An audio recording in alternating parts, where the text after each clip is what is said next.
It was a freezing November evening when I pulled into my parents' driveway after another exhausting 12-hour shift at the hospital.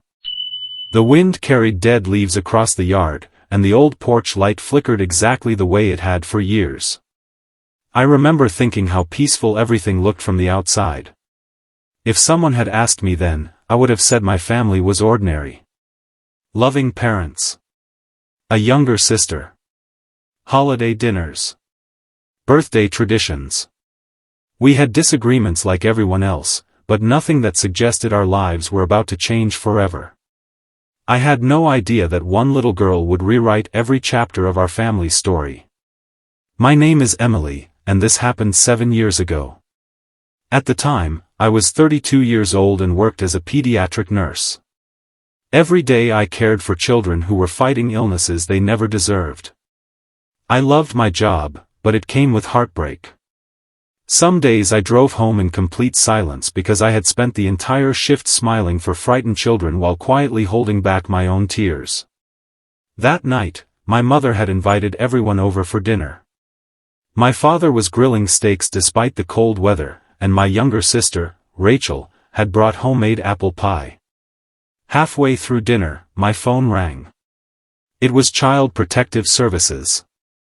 I almost ignored the call, assuming it could wait until morning, but something made me answer. The social worker sounded exhausted. "Emily, I know this is unexpected, but we have a 5-year-old girl who needs emergency placement tonight. We remembered you completed foster parent certification last year." I froze.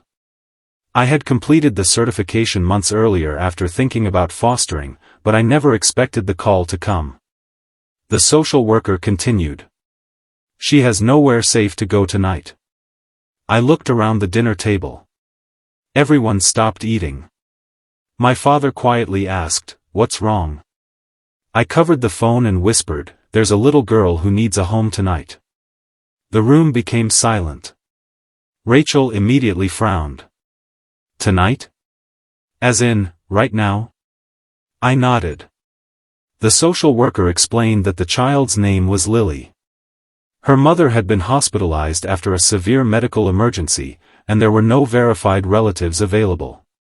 They simply needed someone to keep her safe until a longer-term plan could be arranged.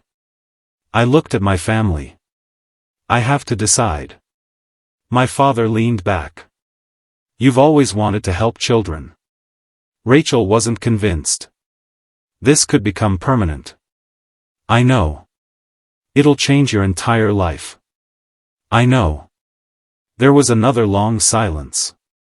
Then my mother smiled gently. "Go get her." Less than 2 hours later, I stood outside the emergency placement center. A tiny girl sat on a chair hugging a faded stuffed rabbit. She wasn't crying. She wasn't angry. She simply looked empty. A social worker introduced us. "Lily, this is Emily." She looked up for only a second before staring back at the rabbit. She carried a small backpack with 2 shirts, 1 pair of socks, and a coloring book missing most of its pages. That was everything she owned. During the drive home she barely spoke. I asked whether she was hungry. She shrugged. I asked if she liked cartoons. Another shrug. Finally I asked if she was tired. She whispered, "A little." When we arrived at my house, she carefully stepped inside like someone afraid of breaking invisible rules. I had prepared the guest room months earlier, hoping someday I might foster. There were dinosaur sheets because the store had been sold out of princess designs. I apologized. "I'm sorry they're dinosaurs." For the first time, she smiled. "I like dinosaurs."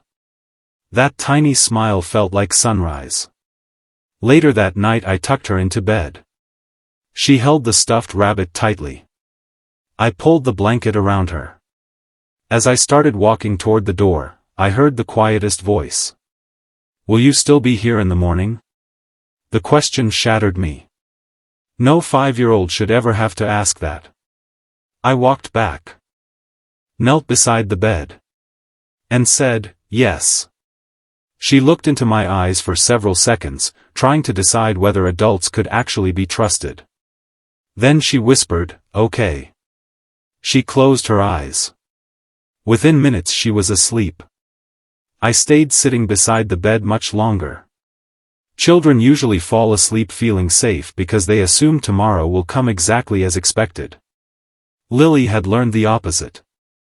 The next morning I made pancakes. She stared at them. "These are for me?" "Of course."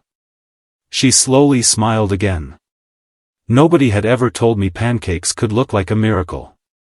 Over the following weeks, she remained incredibly quiet. She apologized constantly. "I'm sorry.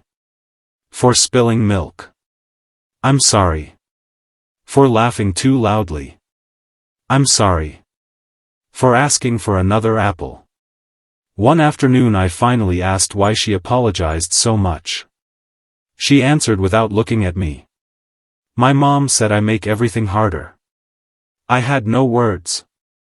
Instead I hugged her. She stiffened at first.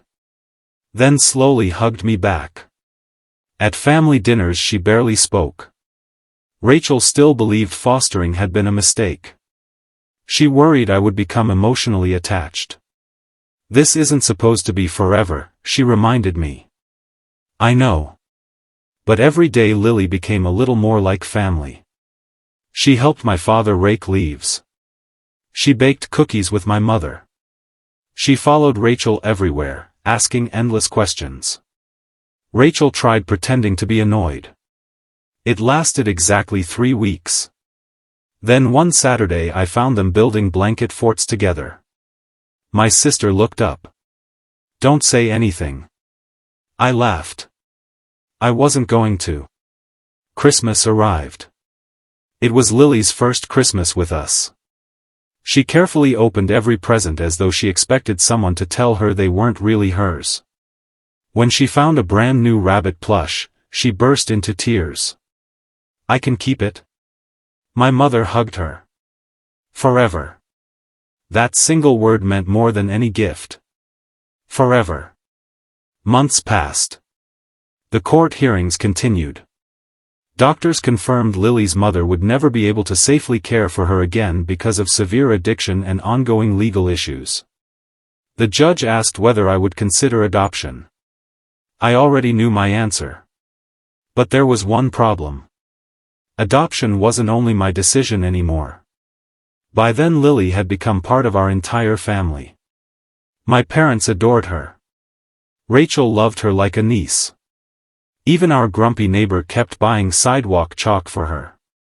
When I told everyone about the adoption possibility, nobody spoke for several seconds. Then my father quietly stood. Walked over. Placed one hand on my shoulder. And said, "She's already ours." I started crying. So did everyone else.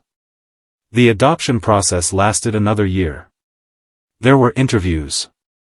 Home inspections. Paperwork. Court dates. Some days felt endless. Lily often worried.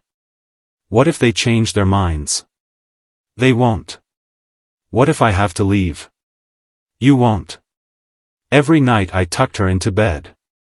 Every night she asked fewer questions. Eventually she stopped asking altogether. Because she finally believed the answer. One spring morning we entered the courthouse. Lily wore a bright yellow dress she had picked herself. She couldn't stop smiling. The judge asked whether she understood what adoption meant. She nodded confidently. "It means I get to stay." The courtroom became silent. Even the court reporter wiped away tears. The judge smiled. "Yes. It means you get to stay." When everything became official, Lily hugged every single person in the room. Including the judge. Everyone laughed. Outside the courthouse we took family photos. For the first time she introduced herself proudly. "My name is Lily Carter. My last name. Our name." Life settled into something beautifully ordinary. School projects. Soccer games. Lost teeth. Birthday parties. Homework battles. Movie nights. The kind of everyday moments people often overlook. But after everything she'd been through, ordinary became extraordinary. Years passed quickly. Lily grew into a confident, funny, compassionate young girl. She loved reading. She volunteered at animal shelters. She insisted every birthday include donating toys to children who had less. One evening, when she was 12, I tucked her in after she'd fallen asleep while reading.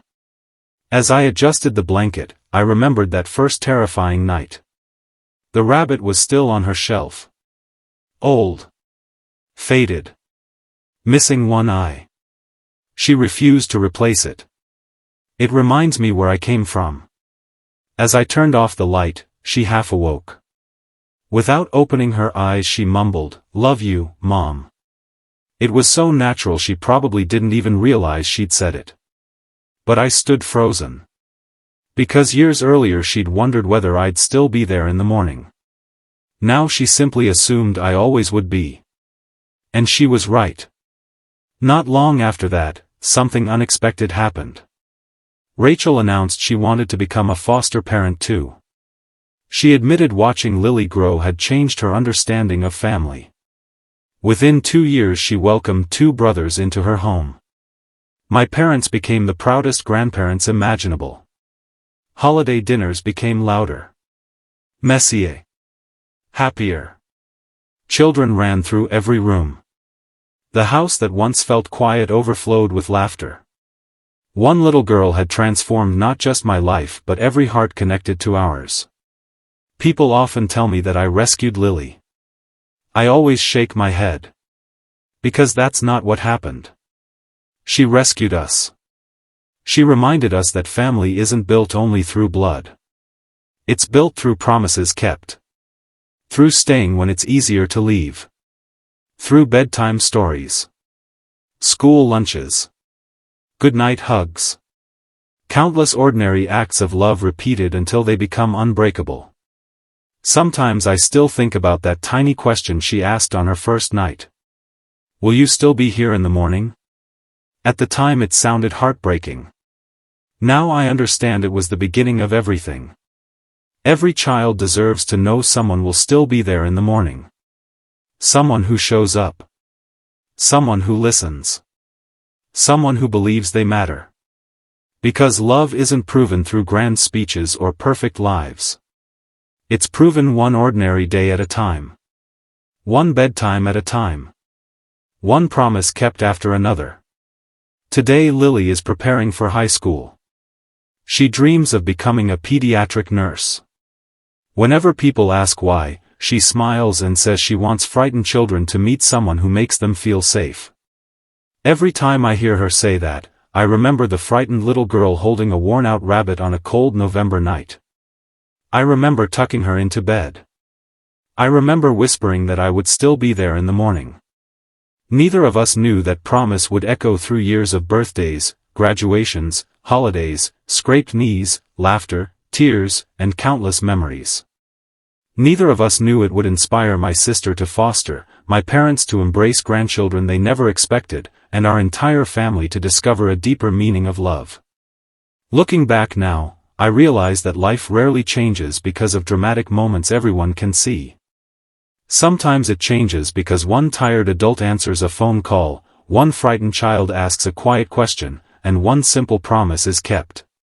That night I tucked her in. The next morning I was still there. 7 years later, I'm still here. And because of that, my family changed forever.